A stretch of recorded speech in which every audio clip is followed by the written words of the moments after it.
My name is Mark Tallman, and I've worked for the Kansas Association of School Boards on education issues since 1990. I'm conducting an interview today with Jack Wempe on behalf of the Kansas Oral History Project.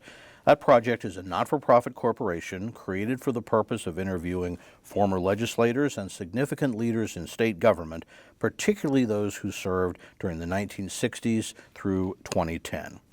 The interviews will be accessible to researchers, educators, and the public through the KOHP website at ksoralhistory.org and also the Kansas Historical Society and the State Library. Transcriptions are made possible by generous donors, and Dave Heineman is our videographer today. So today, as I said, we're talking to Jack Wempe because of his, as we said before, long and distinguished career as an educator. And I should note that Jack has already done one of these. He's a real veteran, talking about his time in the legislature. Today, we're wanting to focus more on his experiences, first as an educator, starting as a teacher, his focus on education and related issues when he was a legislator in the 90s, and then he moved on to serve on the Kansas Board of Regents and other issues and other activities related to higher education. So we have someone who's really seen the scope of education in Kansas over several decades of really critical change. So welcome. I think I'm going to know a lot talking to you, and we always maybe want to begin by just saying a little bit about yourself. You know, where were you born and grow up? Are you from Kansas? And just what you can kind of remember of your early age, and if anything interesting kind of set you on this path of public service. Okay, I was born in Marshall County, but we moved when I was very young to Reno County, near Hutchinson, on a farm, and my father was a farmer, and those were Depression years and pretty difficult. When we moved onto a 80-acre farm owned by my grandfather, and my dad constructed a little house, and that's the place I grew up. On Cow Creek, northwest of Hutchinson. So I went 8 years to a one-room school, which was 3/4 of a mile north of where we lived. And I guess from then on, I went to high school at a parochial school in Hutchinson, a year at JUCO in Hutchinson. And I finished my college work, BS, in at Rockhurst College in Kansas City. So later I went ahead with in order to be an administrator, I had to get a master's degree, and I did that at KU. Okay. So you've been around different places in Kansas, had that experience. I guess I'm interested in why did you pick education as your career? Well, it's interesting, you know, in later years I talked a lot about a credential, and that, in looking back, that was important to me. It dawned on me about the middle of my junior year that I was going to have to make a living in a year and a half or so, and needed some type of credential. So I switched at that point from journalism to education, and sort of crammed the courses I needed into 3 semesters and was able to teach then when I did graduated. Not know that. I long ago studied journalism as well at Fort Hays State University. Didn't go that route either, obviously, which I guess is why we're here today. That's why we're here. Was there a particular reason that, I mean, you could have went ahead and been a journalist. That would have been a degree too. Was there something about teaching, and maybe also what did you end up teaching when you started your career? Well, I taught basically English and government were the 2 main subjects. Of course, I started in a very small high school, so I think I even taught Spanish a couple of years, knowing very little Spanish, but I had enough credit hours to do that. So I taught biology one year, and I'm certainly not qualified in that either. So you were at the high school level? I was at the high school level, and we had a high school with 30 students where I started. And that was, we were talking before a little bit. That was a little community called Weah, which is just south of the Johnson County line in Miami County. And Weah is an Indian name. It was an Indian tribe in that area, and so there's a Weah Street in Paola and a Weah Creek and this Weah community, which is a little Catholic church community, and Right. and interestingly, that first 5 years was in an interesting district, and there were a few of those in Kansas at that time. The facility was owned by the church, and nuns were the teachers, and the faculty consisted of 2 nuns and me, and it was a rural high school, received state aid for the student enrollment, and they were able to operate without a property tax. They could operate on the state money because the nuns made so little money that they had a reasonably small budget, you know.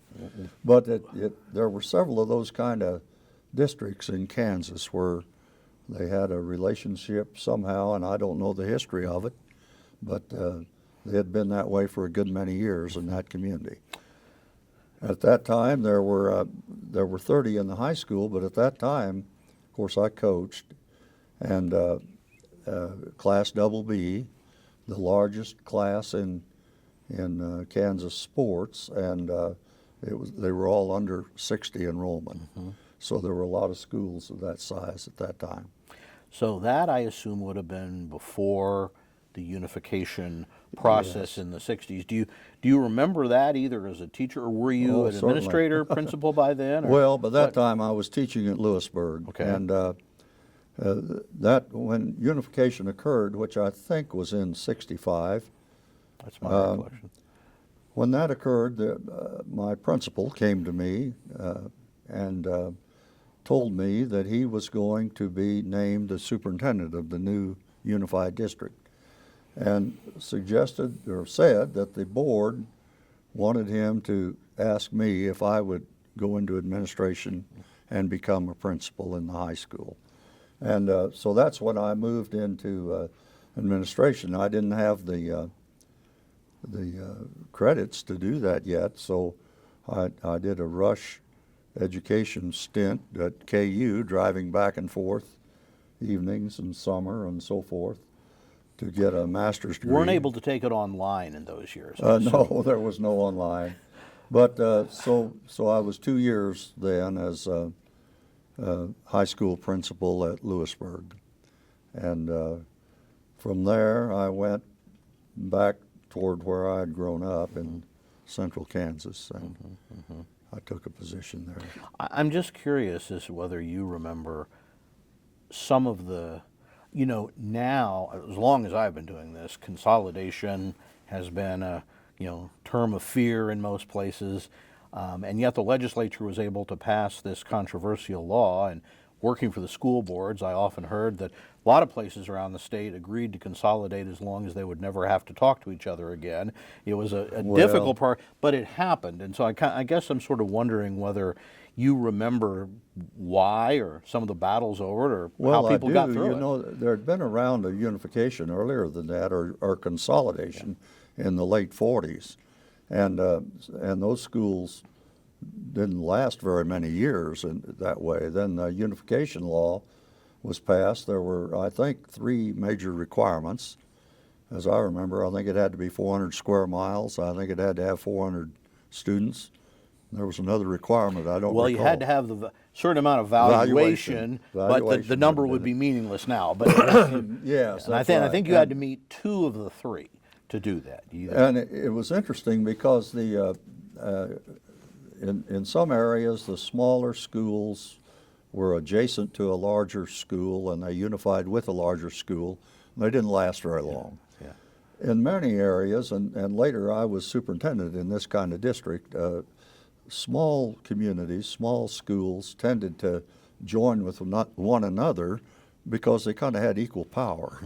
So you had that, and I did that in the unified district. I later was superintendent for 7 years, and we had 3 communities of relatively equal size. One had the high school closed at the time of unification, and the other did not, but it was a very small school. So there was always that,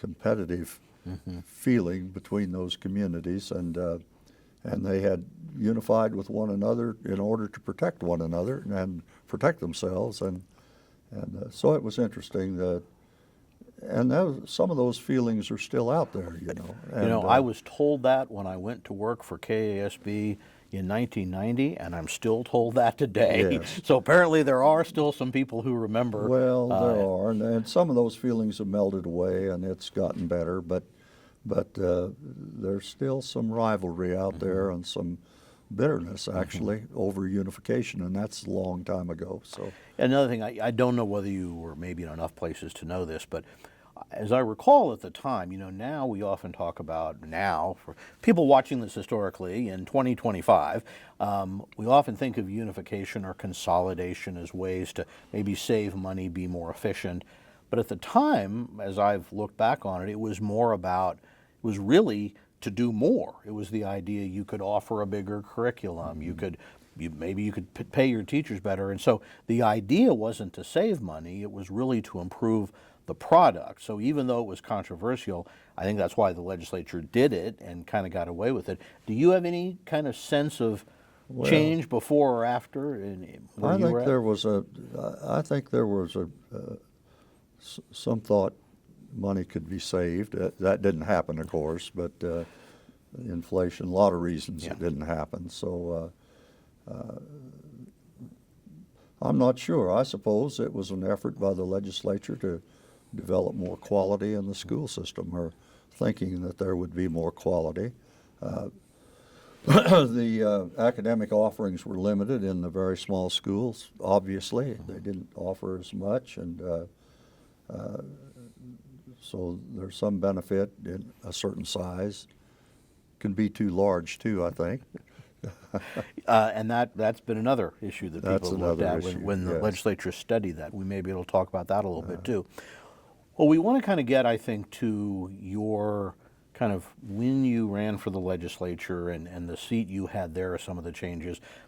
Before we do that, I guess I just, you know, kind of looking back your career as an educator at that point, anything particular strike you that maybe you were particularly proud of or concerned about? Just because one of the things I think people are interested historically is how our school system has changed and how the expectations perhaps have changed.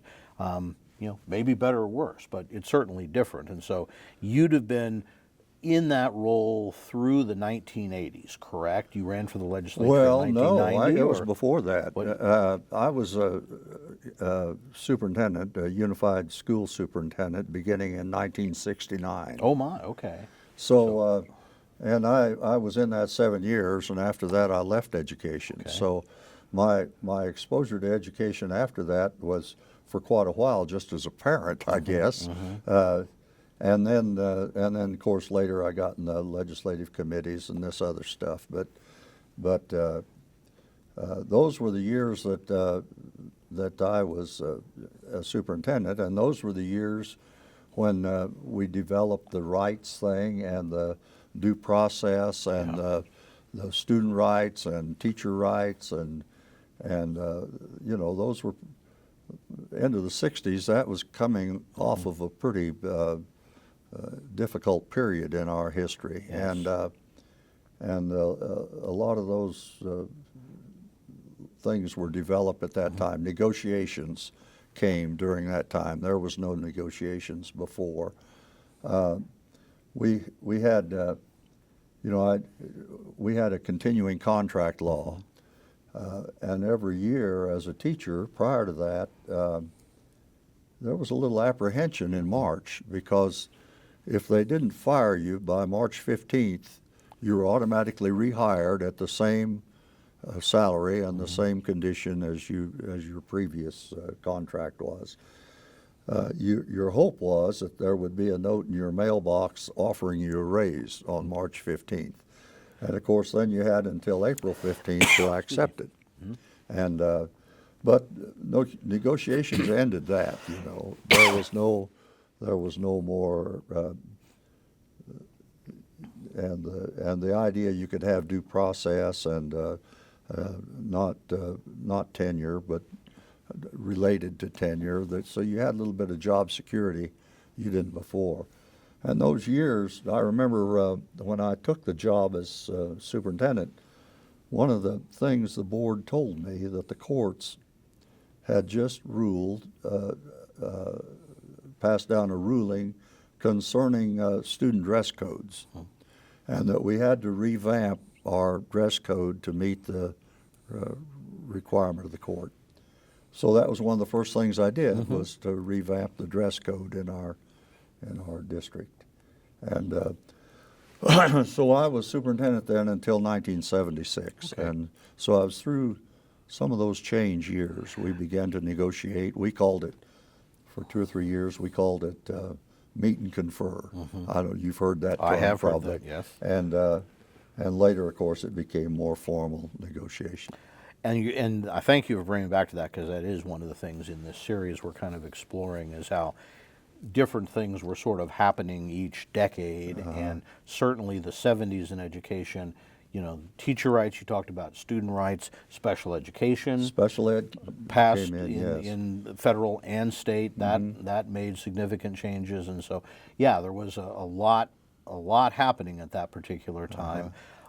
Might just take a minute then, and I had forgotten that kind of gap you had, but then you had some work in the private sector, right? And Well, more yeah. of a business role, and that kind of also got your interest going in economic development, I believe. Well, I was interested in economic development, and of course, in our part of the world, it's important. Yeah. And in '76, I went into business, and I had a little building materials lumber yard, and put a construction business with it, and I did that for about 14 years. And during that time, our children were going through high school and college, and we had sports, but I was, you know, looking at education more through the eyes of a parent during that time. Right. And at the end of that period, I took a job then. 5 years I was economic development director in Rice County, which was an interesting time. And during that time, I ran for the legislature and was elected, and came up here for 8 years then as a representative. So what motivated you to be interested in serving in the legislature, and Well, what was your secret to getting elected? I think I'd taught government and just was interested in that, always had an interest in it, and I couldn't afford to do it, of course, in early years. Finally got to the point where I thought I could manage it financially to do it, and so I decided to try, and getting elected, you know, I couldn't be elected today, of course, out there, but you know, I was a Democrat in a very Republican area, and be the last Democrat to serve in that area, and probably never will be another Democrat out there. But so I don't know how I got elected. I just did a lot of walking, I guess. And Do you think you're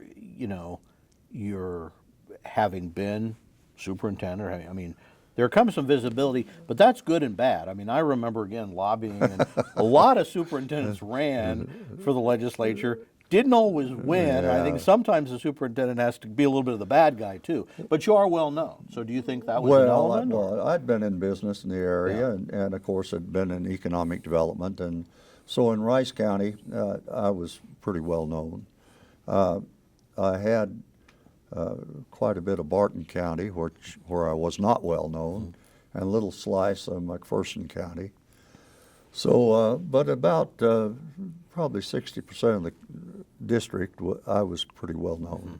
Okay. So that was a factor, I'm sure it was. And people today may find this a little hard to believe, but you were elected as a Democrat and entered as a majority member in the House in 1990 with a Democratic governor, correct? That's right. And that has not happened in a while, but No. it happened at the time. And if I recall, because that's about the time I was moving into work with the School Board Association, a driving factor at the time was concern over property taxes. That's right. Governor Finney got elected, and it was in many ways a time of change. What do you kind of remember coming in to that role about that the issues surrounding school finance, property, obviously property taxes go to more than schools, but they're a big consumer. But what were the issues at that time, at least on that front? Well, property tax was the big one, and of course Governor Hayden he bore the brunt of that. We had the classification and all those issues, and Representative Heineman was there at that time, so he remembers those years well. So property tax was a huge issue, and education, of course, was an issue because of the courts, and the courts were driving change in that and said it had to be done differently. And in the '91 session, we made a little effort and did a little patchwork, and it was vetoed, and we tried to override the veto and couldn't, and so in the '92 session, it was pretty obvious we had to deal with the issue, and I can remember Speaker Barkus calling me in and asking me, telling me what outlining the proposal, and asking for support, and at that time, I think what he had suggested was $3,800 a pupil. I thought that maybe that was a little rich. I remember telling him that. But anyway, we wound up. It was quite a year. Rick Bowden was chairman of the committee at that time, and of course, Barkus was a heavy factor in that, in driving that, and so it was passed. It was interesting. We had, you know, in '73, the power equalization program was passed. Governor Bennett was, I think he was president of the Senate at that time, maybe. But anyway, it was passed that year, and that was, they introduced this concept of ability to pay, or for a district, an area, which, so essentially, I thought that, you know, I had done budgets prior to that, which was basically just sending out so much per kid, you know, but this was a huge improvement in '73, and I thought it was a good system, and basically it said that the districts will make this effort, everyone will make an equal effort, and the state will kind of make up the difference, and so it worked pretty well, but there was a factor in that. If you remember the '73 legislation, 10% of the local income tax stayed in the school district. And originally that's the way it was, 10%. By 1992, when we did the new system, that had been moved up to 24%. And over the years, I don't know the politics of that, but the legislature had chosen to do that. Well, high-income districts didn't have much interest in this formula because they lived on the income tax. Right. And so they could, and it happened, of course, Johnson County being the best example. They were growing and high income, and they were able to provide a really excellent school system without worrying too much about the state distribution of money. And that was creating a lot of inequities in the state, and the court recognized that. And of course, we had to deal with that in the new '92 legislation. And that legislation basically introduced a new element where we considered what type of student was involved, whether it was a student that was disadvantaged in some way, or lived in a small district where they couldn't raise as much money, and so it recognized the difference in the Pupil weighting. Pupil weighting was introduced, and then when the basic system was put together, they had to find a way to we didn't want to reduce budgets in Johnson County, so we developed something called local option budgeting. and it permitted districts to exceed that amount by 25% if they chose to, which Johnson County immediately did, of course, but they could maintain their budgets that way. That, a few years later, caused trouble too, and I was on the education committee by then, and we had to deal with a change in the local option to make it continue to be a viable system, and we did. But anyway, that's kind of the history of that stuff. My memory was that although the state, as you said, had the Equalization Act for some years before that, when the courts were looking at it, you had, I still, because one of the things I just always remembered is I always say, you can, even if you step away from the extremes, in Johnson County, there was a district with a 33 mil levy, a 66 mil levy, and a 90-some mil levy, all next to each other. That was the difference in tax rate just in one county. Oh, yeah. On the other hand, when another factor related to the base budget came in, some districts would have gotten such an increase that it had to be capped at 10%, and as you say, other districts would have lost 25%, if not. And I think that illustrates how much the range was both in what people had to pay across districts and how much could be raised across districts. And so that was why the court kind of told the legislature this is going to work. Now here's what's interesting to me. I've been through a number of other lawsuits all the way to the Supreme Court, and the legislature has essentially had to, well, it hasn't been an easy effort to get a response. In '92, one district court judge basically said, before trial, Judge Bullock basically said, I don't think you're going to be constitutional, and here's why.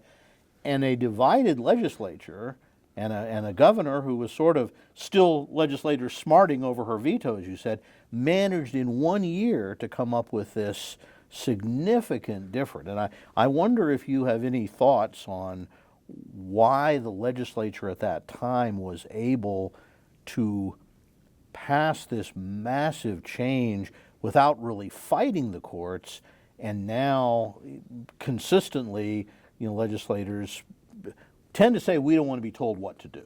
Just saying that's a different climate, and I wonder why. It is a different climate, but we had a lot of people on both sides of the aisle that were pretty supportive of education at that time, I think.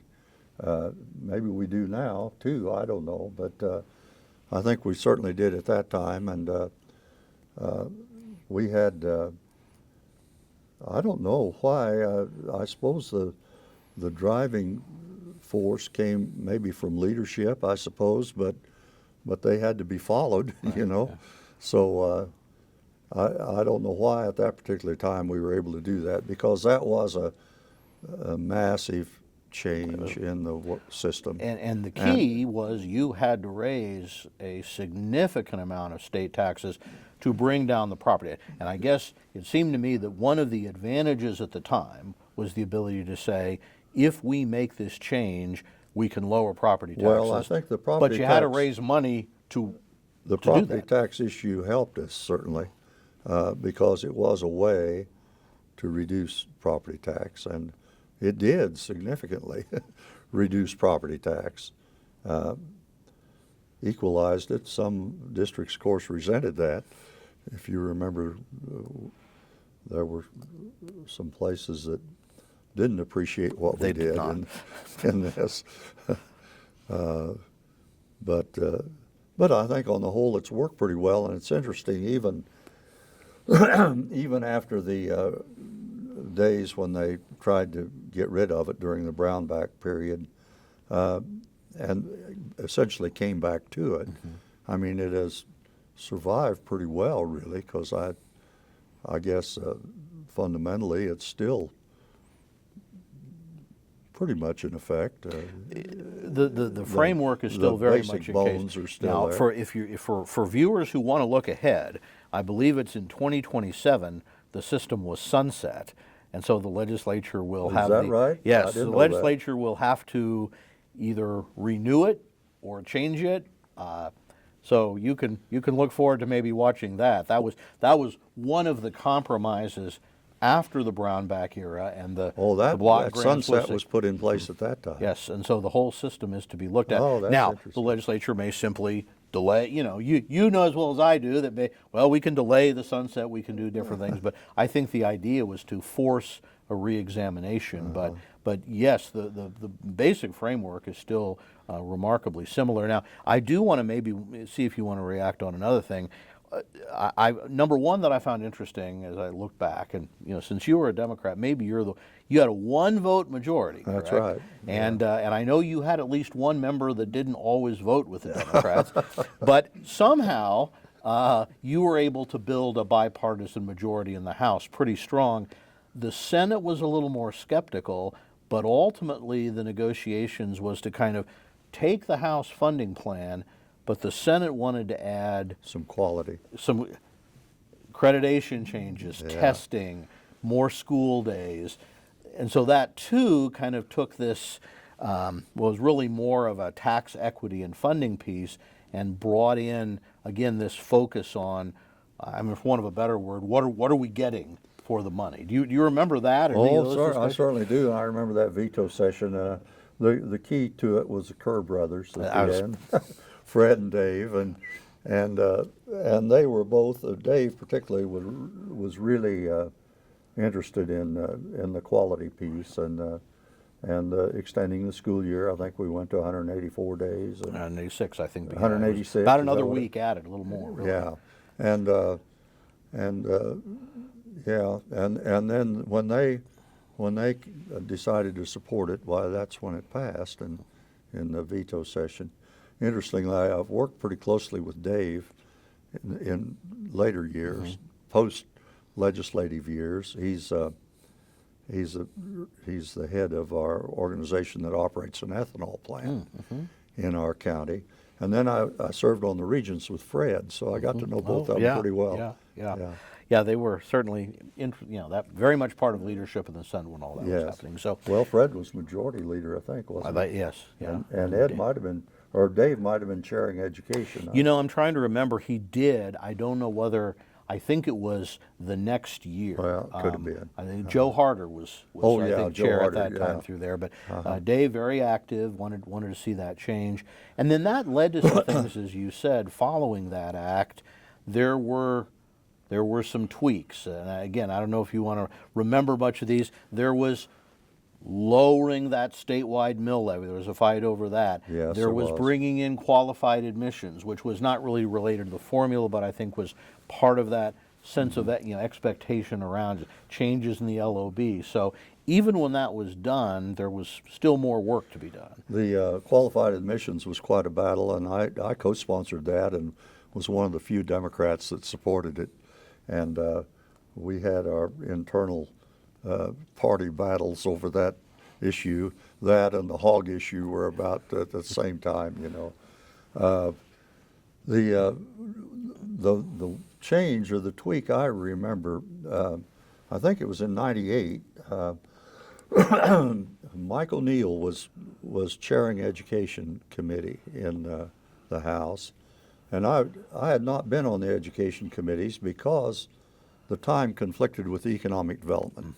And but that last term I served, I was on the Education Committee, and we had to deal with this LOB thing, and some districts absolutely would not support a LOB, at the polls. The vote. So just let's see whether we both remember this right.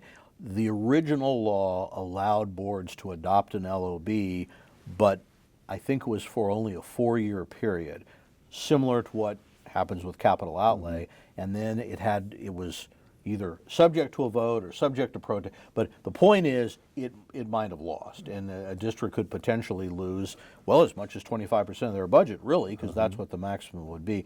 That was the concern. How do you solve that problem? How do you solve it? And well, we had quite a few districts without an LOB at that time, Yes.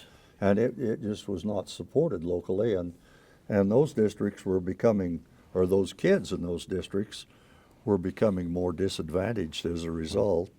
And So we had to find a way to relieve that pressure, and we did, I think, found a way that the LOB could be accessed automatically under certain conditions and with certain limits, and relieve some of that pressure, I think. And so that was a change, and it was, I know I was castigated pretty thoroughly by some newspapers for supporting that, but Yeah, well, yes, and that has long been, one of, I think, the battles in education that you can reflect is there's always this tension between what is the state's obligation, what does local control mean, what should the legislature control, what should local people control, what should school boards control, what should be subject to voting, and it's always been a balance of those things. And I'm sure you've seen that from the type of district you represented and still live in. well, that's very true. Yeah, so another thing that I think was beginning to happen then, and then what I know would come back to be a factor in another part of your career when you joined the State Board of Regents, and that was the oversight of higher education. And so I don't know how much you might have been involved in those early years, but what looking back, do you remember some of that debate over how we would govern or supervise or oversee the higher education Well, side? yes, we had, and we were all involved in that to quite a degree because we all represented these various schools, and we had the vocational technical schools, and we had the community colleges, and of course we had the universities, and they were all funded differently, and supervised or governed differently. And were pretty competitive in the legislature. I mean, they had to compete for money and attention and all this, And there was a feeling for a long time that there ought to be a better overall system. And the story was all the time there were 20-some different efforts to work on higher education, all unsuccessful. I think it was in 97, I think, we had an ad hoc committee that worked really hard that year, and I was involved in that. You remember some of these names: Joanne Pottorff, Cindy Empson, Richard Reinhardt, Ed McKechnie, and we met. And I think that Carolyn Rampey staffed us, and I don't know how we achieved that, but we had a staff person anyway. We worked really hard on trying to devise something, and we came up with a plan, and Ed and I took it to the interim committee in the summer and presented it. And I don't remember the details of it, but I think we had some kind of a financial incentive for schools to move away from the direction of the Board of Education, that they, everything but the universities was under the Board of Education. And well, the following year, in the 98 session then, Schallenberger created a committee to work on this, and the co-chairs were Ed McKechnie and David Adkins, if you remember. And they came up with a plan to eliminate the Board of Regents and to replace it with a umbrella type organization that would handle all of higher ed. And I'm not sure if it passed the House. It may have passed the House. I don't remember. But I know it was never taken up in the Senate. And the governor at that time said that he would appoint a blue ribbon committee, he called it, and would study it during the interim. And I served on that committee, and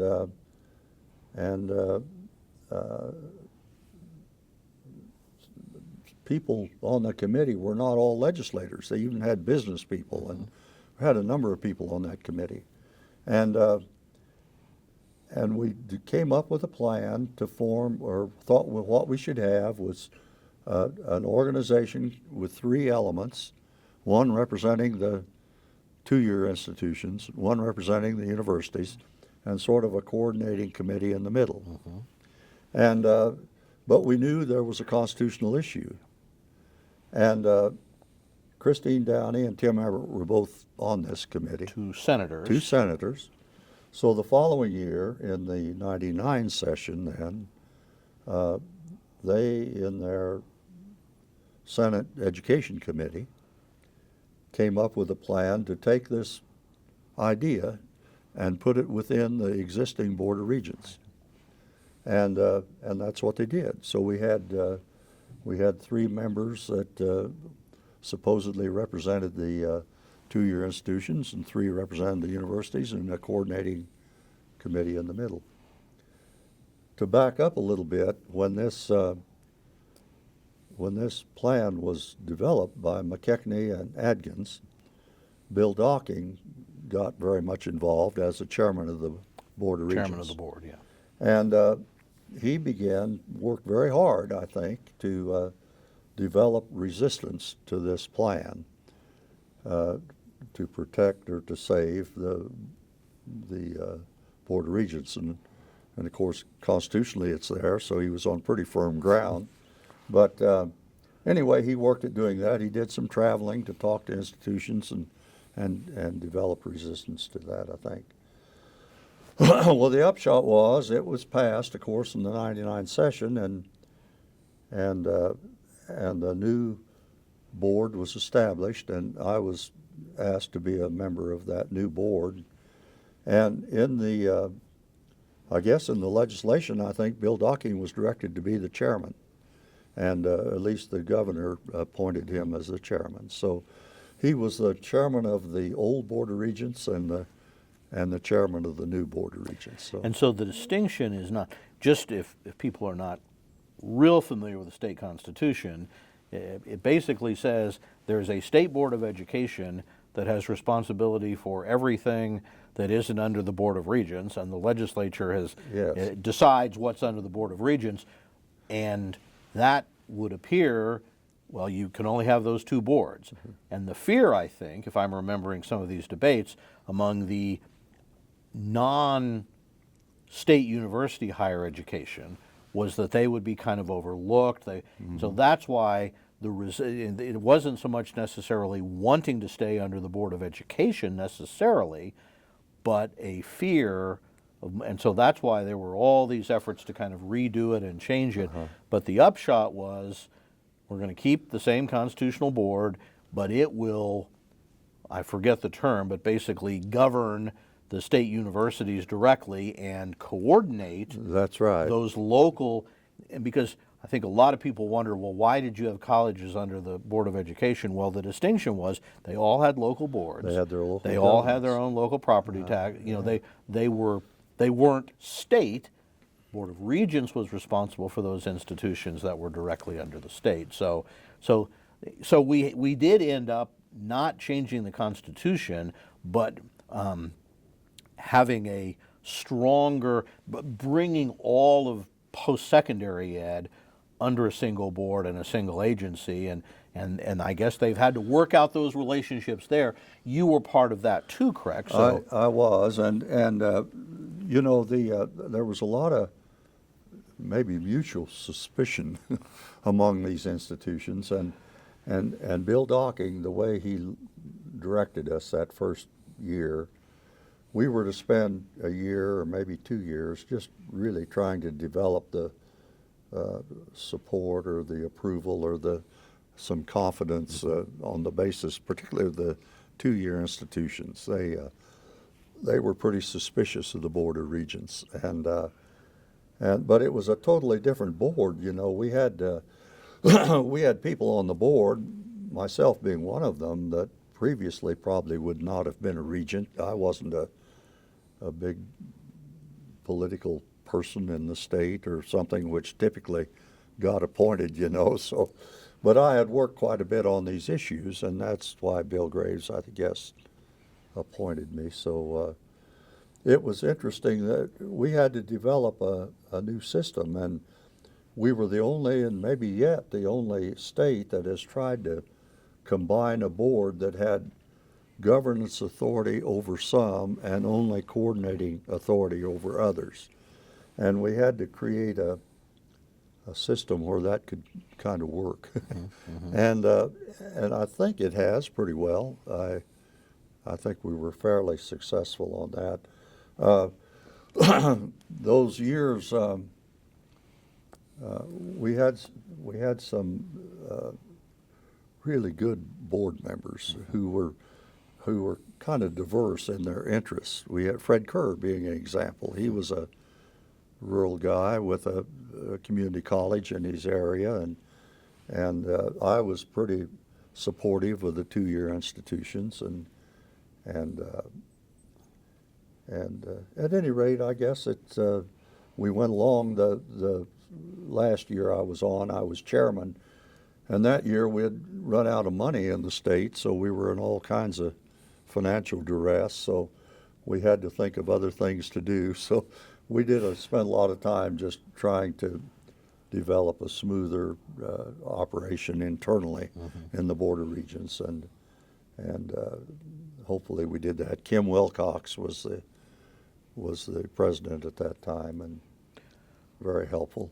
Well, having followed, higher ed really at a distance for the last 35 years, it does seem to me that one thing that had been an issue even before that, that has really been worked on, is this idea of, I guess the term is articulation, or, accepting each other's credits, making it easier for students to move among institutions that had long been a problem. And I think that's something that, whether I guess you could maybe credit the new system to part of that, is an emphasis on really seeing, even though there are still different governing boards, that it really is a system all trying to work together, and not lots of different institutions just, so I'm sure there's still some competition, but maybe more coordination now than there was before. One thing, when we went together, we superimposed, I guess, a new committee system and all on top of the existing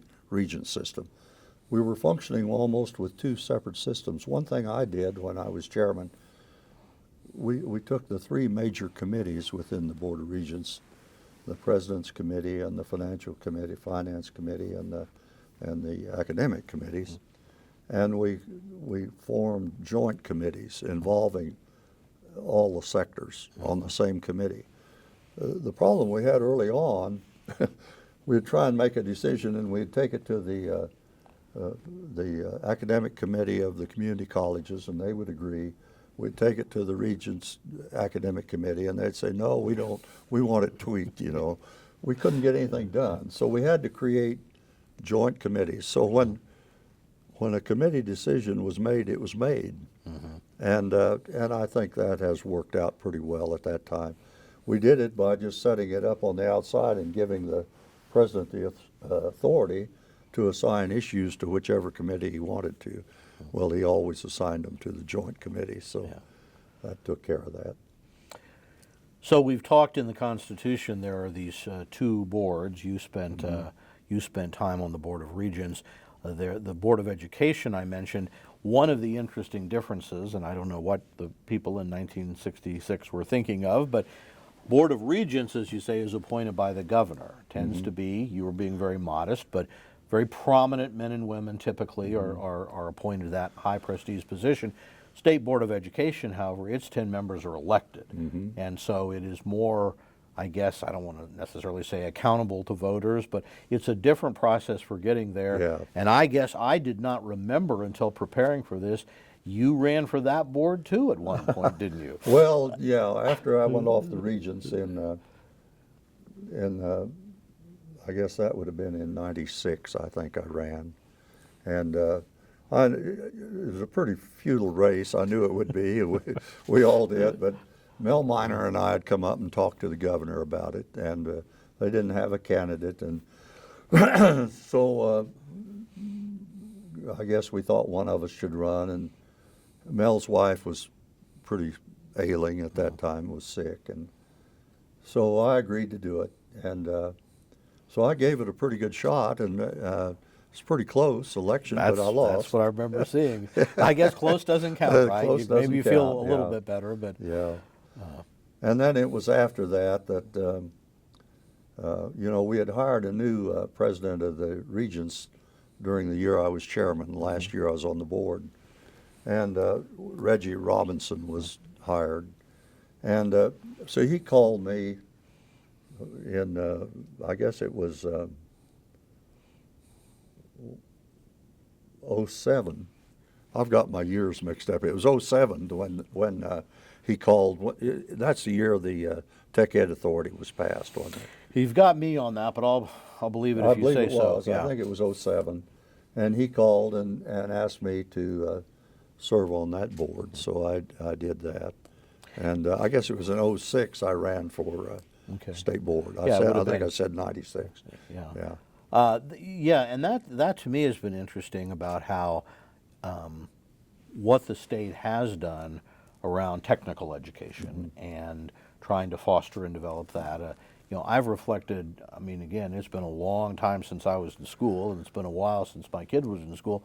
I didn't have a lot of connection at all to technical education programs, career technical education, but that is an area where, just the number of students going into that, the number of careers, the number of options are available as career paths, and really, what we continue to hear is that that's a huge job demand. We're producing about as many 4-year and above degree people as we need. I mean, we can always do better, but where I think we hear a lot of the people say we're not getting enough are people more coming out of those technical areas, and I think that's been something that both the regents, state board, school boards have all. We've seen a big increase in that area, apparently in response to the demand all over the state. Well, we had the tech schools, of course. There were 10 originally, 10 technical schools, and they were entirely supported by the state and tuition. They had no property tax authority. So, and then we had the 19 community colleges, and about 40% of the offering of the credit hours delivered by the community colleges are technical in nature, and it would include all of the health areas, the nursing, and all of the health and the computer stuff, and then the auto mechanics and VOAG and all this stuff. So it's a pretty heavy component of the 2-year institutions, and of course even of the 4-year a little bit. Wichita and the University of Wichita have become pretty aligned with some of their programs and work together pretty carefully. And of course Washburn and Call Valley Technical School merged during the time I was on there. So there's a lot of interest in the tech ed, and we had some issues in tech ed. We had to find a better way to distribute money, for one thing. There's such a range in cost in tech ed. The nursing people dictate what the pupil-teacher ratio is going to be in a nursing school, and it's low. And in a computer class, of course, you could teach 40 at a time. So, I mean, there's a lot of difference in cost of delivering different technical programs, and we had to recognize that in some way. Finally got it done. Yeah, I think that's right. Well, it sounds like you've done a lot of things. Are you planning to run for anything else in the near future? No, I'm sure those days are done, and I still have a few rental houses to take care of and things like that. So. But it has been interesting, and one thing, I've not have been outstanding in any of these areas, but one thing I have had the opportunity to do is look at education from a lot of different perspectives, and it's been interesting. Certainly a legislator looks at education differently from a parent or a Board of Regents member or any of those. They're all different. So that's been kind of interesting too. And that is exactly why we wanted to have this conversation, because you could, and I think you're right. I mean, education we always talk about is something that maybe touches more people than any other state program, and probably spends more money than any other state program, but really affects the future of so many people one way or the other, and you've had a chance to be a part of all of that. So appreciate your sharing. Any last insights you want to leave for the people of the historians and the people of Kansas who I will watch have this? no insights. Well, I think whatever insights you've left as part of the career that you've done, and I know the people of Kansas appreciate what you've done, the efforts you've made, and we appreciate your time, and I think people will appreciate knowing a little bit more about our history in this sense. So thank you for viewing. Yeah, you're certainly welcome.